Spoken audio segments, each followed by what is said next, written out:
Good morning, students. As we are doing our subsidiary books in which we are classifying the transactions, so our topic is cash book. In cash book, we are preparing the cash book with the help of three methods: single, double and triple column cash book. We have already discussed our two methods. Today we will discuss our triple column cash book. Triple means three column cash book. Triple means three. We will prepare with three columns. Three columns कौन कौन सी हमारी? Cash, bank and discount. अब हम three columns बनाएंगे, बेटा vertically नहीं, notebook को horizontally बनाना, जैसे मैंने आपको बताया हुआ कैश बुक कैसे बनानी है. ठीक है. Cash, bank and discount means इसमें कैश के रिलेटेड ट्रांजेक्शन्स भी आएंगी, थ्रू चेक की भी आएंगी और डिस्काउंट की भी आएगी. ठीक है. अब इसमें कॉन्ट्रा एंट्री भी आती है जो मैंने आपको कल बताई थी. What is the Contra entry? जिसमें हमारी कैश एंड बैंक दोनों कॉलम्स आते हैं. उस एंट्री को हम कौन सी एंट्री बोलते हैं? Contra entry. लाइक हमारी एंट्री आ गई कैश विड्रॉन फ्रॉम बैंक. क्या एंट्री होगी? Cash account debit to bank account. ठीक है. या हमारी होगी कैश डिपॉजिटेड इनटू बैंक. तो क्या आएगी हमारी? Bank account debited to cash account. Bank account debited to cash account. अब ये देखो, इसमें कैश भी आ गया और बैंक भी आ गया. इसमें भी कैश आ गया और बैंक आ गया. तो हमारी कौन सी एंट्री है? Contra entry. तो इस एंट्री के लिए हम क्या करते थे, मैंने कल बताया था, हम दोनों साइड पे लिखेंगे, डेबिट पे भी और क्रेडिट पे भी. डेबिट पे हम लिखेंगे टू बैंक अकाउंट, अमाउंट डाल देंगे कैश के अंदर. क्रेडिट पे लिखेंगे बाय कैश अकाउंट, अमाउंट डाल देंगे बैंक के अंदर. और लेजर फोलियो में ब्रैकेट में क्या लिख देंगे? C. C means contra entry. इसमें क्रेडिट डेबिट साइड पे क्या लिखेंगे? टू वाली साइड, टू वाली पे. डेबिट पे लिखेंगे टू कैश अकाउंट और क्रेडिट पे लिखेंगे बाय बैंक अकाउंट. कैश का अमाउंट बैंक में, बैंक का अमाउंट कैश में. और लेजर फोलियो में क्या लिख देंगे? C means contra entry. ठीक है. अब मैं आपको इनका फॉर्मेट बताती हूँ. इसका फॉर्मेट कैसे बनता है? It is in the form of T shape. Left side is known as debit side and right side is known as credit side. आपने ऊपर लिखना है ट्रिपल कॉलम कैश बुक. बच्चे 90% यही हमारी बुक आती है. This is the most important. Triple column cash book. Date, particulars, ledger folio, discount, cash, bank. Three columns आ गए. Date, particulars, ledger folio, discount, cash and bank. Three columns की हमारी book होती है जिसको हम बोलते हैं ट्रिपल कॉलम कैश बुक. जिसमें डिस्काउंट का अमाउंट भी आना है, कैश का भी आना और बैंक का भी आना है. सो हमने बैलेंसिंग कैश की भी करनी है और बैंक की बैलेंसिंग करती है. डिस्काउंट की बैलेंसिंग नहीं होती, उसका सिर्फ टोटल करते हैं. आज मैं आपको फुल फ्लेज सम कराती हूँ, ध्यान से सुनो. Now we will do the three column cash book. That is some number 10 of your book. First of all हम क्या बना लेंगे? Format, debit, credit, date. आप हॉरिजॉन्टल वे में बनाना, तभी कॉलम के अकॉर्डिंग स्पेस होती है, वरना स्पेस कम हो जाएगी. Particulars, ledger folio, discount, cash, bank. ये जरूरी नहीं है कैश पहले हो बैंक बाद में हो, बैंक कैश भी लिख सकते हो. ठीक है. Date, particulars, ledger folio, discount, cash and bank. Particulars, ledger folio, discount, cash, bank date, particulars, legifolio, discount, cash and bank. देखो ध्यान से. Okay, look at the first entry, sum number 10. That is cash in hand and cash at bank. Means these are the opening balances that you have given. Opening balance के लिए हम word use करते हैं balance brought down. क्या word use करते हैं? To balance brought down. तो हम क्या लिखेंगे? डेट डालते हैं. फर्स्ट एंट्री है तो आप डेट कोई भी डाल देती हूँ मैं अभी, जनवरी 1st. आप डेट अगर नहीं है तो आप मत डालना, आप सीरियल नंबर लिख देना, फर्स्ट सेकंड थर्ड जैसे लिखे होंगे. ठीक है, क्या लिखा मैंने? To balance brought down. Cash का अमाउंट कैश में और बैंक का अमाउंट बैंक में. Then cash in hand, cash at bank. Next, instructed the bank to issue bank draft for ₹3,000 in favour of Suresh. Bank को बोला कि आप सुरेश को बैंक ड्राफ्ट पे करो. तुम्हारी एंट्री आ गई, Suresh account debit to bank account. अगर आपको कंफ्यूजन है तो आप अपने साइड पे या पीछे एंट्री कर सकते हो, बट आपने बीच में नहीं शो करनी.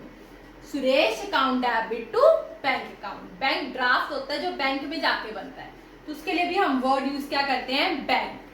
टू बैंक या टू कैश के ऑपोजिट क्या आ गया? By Suresh account. मैंने कोई भी डेट डाल लो, जनवरी 4 डाल लेती हूँ. Bye Suresh account. अमाउंट किसमें आ गया? बैंक में. कितना आ गया? 3,000. Clear? Next, bank charge ₹6 for issuing the bank draft. Bank ने अगर जो ड्राफ्ट भेजा है उसके लिए बैंक ने चार्जेस लगाए हैं. कितने? ₹6. तो एंट्री क्या होती है बैंक चार्जेस की? Bank charges account debit to bank account. To bank के ऑपोजिट क्या आ गया? By bank charges. इसी में आ गया. अमाउंट बैंक में कितना आ गया? ₹6. Next, received bank draft. उसमें बैंक को बोला था इशू, मतलब दे दो उसको. किसको दे दो? रमेश, सुरेश को. इसमें आपने अब रिसीव किया बैंक ड्राफ्ट किससे? महेश से. कितना लिया है? 3,456 in full settlement of his account, that is ₹3600. मैंने कितना लेना था महेश से? 3600. बैंक ड्राफ्ट कितने का लिया है? 3,456 का. बाकी क्या हो गया? डिस्काउंट. क्या एंट्री बनती है मेरी? बैंक डिस्काउंट टू किससे लिया है? महेश. कितना लेना था मैंने महेश से? 3600. दिया कितना? 3,456. बाकी डिस्काउंट कितना हो गया? 3600 माइनस 3,456, दैट इज 144. ठीक है. बैंक के ऑपोजिट क्या आ जाएगा? To Mahesh account. अब डेट डालो कोई भी, मैंने जनवरी 9 डाली है. कितना आ गया? बैंक में बैंक का अमाउंट, दैट इज 3,456. ठीक है. डिस्काउंट में डिस्काउंट का amount, that is 144. Clear? To Mahesh लिखा, बाय बैंक बाय डिस्काउंट. ठीक है. क्या बना? 3,456 144. क्लियर है? महेश के ऑपोजिट मैंने दोनों में अमाउंट डाल दिया. नेक्स्ट देखो, रिसीव्ड चेक, क्रॉस चेक है from Ramesh ₹1,200 and allowed him discount 72. Received cheque from Rakesh. कितना चेक राकेश से लिया है? 1,200 का, और उसको डिस्काउंट कितना का दिया आपने? 72 रुपीज का. ठीक है. देखो पहली एंट्री, चेक लिया राकेश से, एंट्री आ गई बैंक टू राकेश. कितने का लिया? Bank to Rakesh. अब देखो इसमें एक प्रॉब्लम है, मैंने नेक्स्ट देखना होता है कि चेक मैंने अपने पास ही रखा या चेक किसी और को दे दिया. ये बहुत इंपॉर्टेंट बात है. देखो अब नेक्स्ट आगे देखो, endorsed Rakesh cheque in favour of Harish. Endorse का मीनिंग होता है बेटा अपना चेक किसी और को दे देना. फॉर एग्जाम्पल देखो, एक पर्सन है ए, मैंने इससे पैसे लेने थे, इसने मुझे चेक दे दिया, इसने मुझे क्या किया, चेक दे दिया, ये लो 5000 रुपीज का चेक, ठीक है। अब मेरे पास चेक आया है, जब तक मैं बैंक में जाकर इस चेक को कैश नहीं करवाऊंगी, मेरे पास पैसा नहीं आएगा, तो मेरे लिए इस चेक का कोई भी मीनिंग नहीं। मेरे पास चेक पड़ा 5000 का, ठीक है। अब एक और पर्सन आया सी, मैंने इसको पैसे देने हैं, सी को 5000, मैं इसको पैसे नहीं देती, जो मेरे पास चेक पड़ा है मैं चेक इसको दे देती हूँ कि तू खुद जाके कैश करवा ले। मीन्स मैंने ए से चेक लिया और सी को दे दिया। क्लियर है?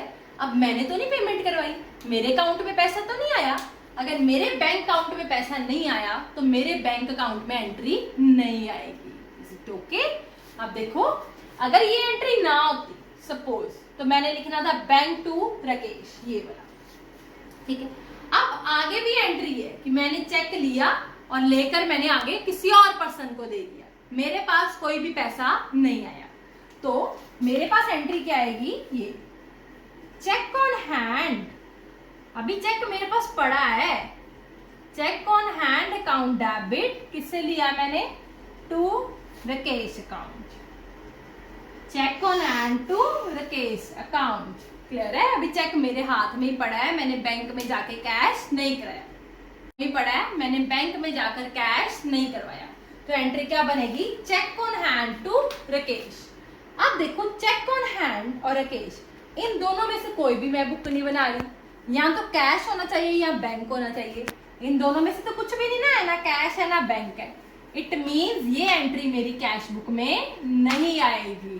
ओके, ये एंट्री मेरी कैश बुक में नहीं आएगी, क्योंकि अभी मैंने चेक लिया है, अभी बैंक में डिपॉजिट नहीं कराया। नेक्स्ट, ठीक है, अभी चेक आपके पास ही पड़ा है, जब आप बैंक में जाओगे डिपॉजिट कराओगे तभी अकाउंट में आएंगे ना। अब नेक्स्ट में क्या है, बैंक में डिपॉजिट करवाने से पहले उसने ये चेक किसको दे दिया, राकेश को। किसको दे दिया, राकेश को। राकेश का चेक किसको दे दिया, हरीश को। किसका दे दिया, राकेश का चेक हरीश को। जो चेक मैंने राकेश से लिया था वो मैंने आगे किसको दे दिया, हरीश को दे दिया। अब वो जाकर बैंक में कैश कराएगा तो उसके अकाउंट में आएगा, मेरे पास कुछ नहीं आया, ठीक है, क्योंकि मैंने अपने बैंक में जमा ही नहीं कराया। तो एंट्री क्या बन गई, मैंने हरीश को दे दिया, Harish account debit to cheque on hand account. Cheque किसके पास चला गया, हरीश के पास। Harish account debit to cheque on hand account. ध्यान से ये देखो, चेक लिया तो cheque on hand to Rakesh, Harish को दे दिया, Harish to cheque on hand. इन दोनों केसेस में ना कैश है ना बैंक है, सो ये एंट्री, दोनों एंट्री हमारी कैश बुक में नहीं आएंगी। आई होप ये आपको अच्छी तरह से समझ लग गई, ठीक है। Next, send a cheque of ₹30 in payment of school fees of his son. आपने एक चेक सेंड किया है ₹30 का, स्कूल फीस पे की है अपने बेटे की, that is your personal expense, means drawings. Through cheque payment की है तो एंट्री आएगी drawings account debit, drawings account debit to bank account. To bank के ऑपोजिट क्या आ गया, बाय ड्रॉइंग्स अकाउंट। मैं ऐसे ही लिख रही हूं बेटा डेट्स, आप चाहो तो मत लिखना। कितना आ गया, ₹30 bank. Okay, next, withdraw ₹300 from bank. आपने 300 रुपीज जो है वो बैंक से आपने विड्रॉ करवाए हैं। कितने विड्रॉ करवाए हैं, 300। तो हमारी एंट्री क्या आ गई, cash account debit to bank account. क्या एंट्री आ गई, कैश टू बैंक। अब एंट्री में कैश भी है और बैंक भी है, तो हमारी कौन सी एंट्री बन गई, कॉन्ट्रा एंट्री। दोनों साइड पे आएगा, इधर क्या आएगा, टू वाली साइड इधर, बाय वाली साइड उधर। एग्जाम्पल जनवरी 17, क्या आ जाएगा यहाँ पे, टू बैंक अकाउंट, लेजिफोलियो में सी, और अमाउंट किस में आएगा, रिवर्स मीन्स कैश में। कितना आ जाएगा, 300। डन। उधर क्या आएगा, जनवरी 17 by cash account, ledger folio C, amount किस में आएगा? बैंक में, means 300। Okay, next, place an order with Vikas for goods ₹600। एक बहुत इंपॉर्टेंट बात बेटा, ऑर्डर प्लेस करने की और पर्सन को पॉइंट करने की, ऑर्डर प्लेस करने की और पर्सन को अपॉइंट करने की कोई एंट्री नहीं होती, नो एंट्री, याद रखना हमेशा। ऑर्डर प्लेस करने की और पर्सन अपॉइंट करने की कोई भी एंट्री नहीं होती, क्योंकि बेटा हमारा अकाउंट्स जो है वो मॉनेटरी टर्म्स में बिलीव करता है। जब तक हमारे पास पैसे यहाँ आएंगे या नहीं जाएंगे तो हम कोई भी एंट्री नहीं करेंगे, ठीक है। अब मैंने ऑर्डर प्लेस कर दिया, मैंने ऑनलाइन गुड्स खरीदे, उसका ऑर्डर प्लेस कर दिया 600 का। कितने का ऑर्डर प्लेस कर दिया? 600 का, और मैंने लिख दिया COD, means cash on delivery. जब तक गुड्स मेरे पास नहीं आएंगे, मैं पेमेंट नहीं करूंगी, तो मेरी बुक्स में उसकी कोई भी एंट्री नहीं आएगी। मीन्स मैंने सिर्फ ऑर्डर दिया हुआ गुड्स आने का, चाहे गुड्स आ जाएंगे, पेमेंट हो जाएगी, फिर एंट्री आएगी, उससे पहले नहीं आएगी, ठीक है। ऐसे मैंने एक पर्सन को पॉइंट किया कि कल से आप जॉब पे आ जाना, आपकी अपॉइंटमेंट होगी, बट उसको भी सैलरी नहीं दी। जब तक मैं उसको सैलरी नहीं दूंगी तब तक उसकी कोई भी एंट्री नहीं आएगी, ठीक है। अपॉइंट करने की एंट्री नहीं, ऑर्डर प्लेस करने की एंट्री नहीं, जब तक पेमेंट नहीं जाएगी। अब इसमें क्या, ऑर्डर प्लेस किया अपने विकास से गुड्स 600, अगर तो सिर्फ यहां तक लिखा होता तो आपकी कोई भी एंट्री नहीं आई, बट उन्होंने आगे लिखा है ऑर्डर जब आपने प्लेस किया तो आपने इसको चेक भेज दिया 600 का, चेक भेज दिया, तो हमारी एंट्री बन गई purchases account debit to bank account. Goods खरीदी, चेक गया, जनवरी 30, क्या आ गया? टू बैंक के opposite, by purchases account, amount bank में कितना आ गया? 600। क्लियर हो गया? ये हमारी एंट्रीज थी। अब मैं आपको बैलेंसिंग करना सिखा देती हूँ, ठीक है। बैलेंसिंग कब होती है? At the end of the year. पहले कैश का करूं, देखो, आई होप ये आप इतना नोट कर लोगे, मैं रब करने लगी हूँ थोड़ा सा। बैलेंसिंग ध्यान से सुन लो, कैश की बैलेंसिंग करने लगी हूँ। मैंने ऐसे लिख लेती हूँ, डेबिट क्रेडिट। डेबिट कितना आ रहा है? Cash 60 plus 300, 360। क्रेडिट कैश कुछ भी नहीं है, 0। कौन सी साइड कम है? Credit side. कितनी कम है? डिफरेंस 360। तो बैलेंस में लाइए यार, क्या लिखूंगी मैं? ये बाय बैलेंस कैरी डाउन, कितना आ गया यहाँ पे? 360। ओके, साथ ही मैंने टोटल भी कर देना। टोटल हमेशा लास्ट में 2 लाइंस लगानी होती है बेटा, ये हमारा अकाउंट्स का रूल होता है। टोटल भी कितना बना दोनों साइड का? 360, 360 हो गया। डिस्काउंट का कोई बैलेंस नहीं होता, बस टोटल। इसका टोटल कितना है? इस साइड 144, इस साइड कुछ भी नहीं आया, तो क्या आ गया? 0। ऐसे हम बैंक का भी करते हैं। बैंक का देखते हैं डेबिट कितना है और क्रेडिट कितना है, करते हैं।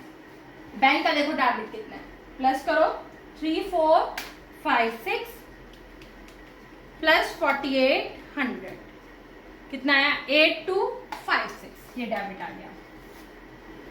अब बैंक का क्रेडिट का टोटल कर लेते हैं। 3000 प्लस 6 प्लस 30 प्लस 300 प्लस 600, 3936, कितना आ गया? 3936। अब देखो कौन सी साइड कम है? क्रेडिट साइड, तो बैलेंस मेरा इधर आएगा। कितना आएगा? डिफरेंस निकाल लेती हूँ। 8256 में से मैंने 3936 माइनस किया, तो मेरा डिफरेंस आ गया 4320। कितना आ गया मेरा डिफरेंस? 4320। ओके, तो मैं किस साइड लिखूंगी? इस साइड। बैलेंस कितना आ गया? 4320 लिख दिया। अब टोटल कौन सा होता है? जो अमाउंट ज्यादा है, 8256। आप करके भी देख सकते हो, टोटल यही होएगा। आई होप आपको क्लियर हो गया और बैलेंसिंग करनी भी आ गई हो, ठीक है। पिछले मंथ का balance credit down, next month का क्या बन जाता है? To balance brought down. Carry down इधर है तो ब्रॉड डाउन इधर, कैरी डाउन इधर है तो ब्रॉड डाउन उधर। मैंने क्या लिखना है? कैश का कैरी डाउन कितना आया 360 कैश में, और बैंक का कितना आया 4320 बैंक। देखो ये करके सम छोड़ना है, अगर आप ये नहीं करोगे तो आपका एक नंबर कट जाएगा। Please look at this sum carefully, अगर नहीं समझ आया तो मेरे से पूछ लेना। Thank you.